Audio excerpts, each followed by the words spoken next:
Општините го стегаат обрачот за даночните неплаќачи. Пред истекот на годинава математиката покажала дека наплатата на данокот на имот од физички и правни лица се движи околу 78% во Делчево и 74% во Берово. Од планираните 5.700.000 денари данок на имот за физички лица, досега се наплатени околу 4.500.000 денари или 79%.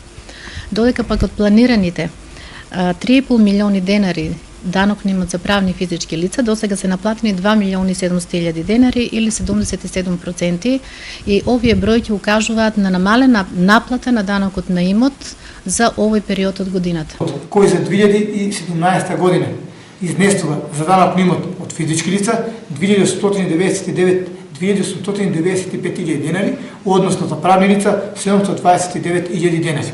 Вкупниот прибран приход по основ на даноци на имот изнесува 74,8% од предвидените средства. Задолжниците се подготвуваат и опомени, но и решенија за присилна наплата. Би било пожелно да дојдат, односно доколку немаат добиено решение, да дојдат во општината, ќе им се направи налог или пак самите да идат до банките и да ги уплатат своите средства за данок на имот. Би рекла дека последниот чекор е непопуларна мерка, затоа што тие дополнително сепак со самата блокада ќе бидат оптеретени со дополнителни трошоци. Општина Берово во 2017 година издаде вкупно 4369 решенија за данок на имот.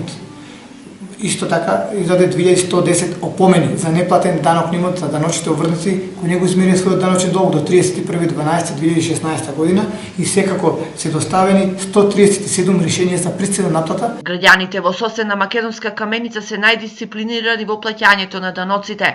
Приходите од данок на имот за правни и физички лица за тековната година изнесува 99% или од планираните 1.257.000 денари наплатени се 1.247.000, но приходите за комунални такси за фирмарина се со реализација од 49%.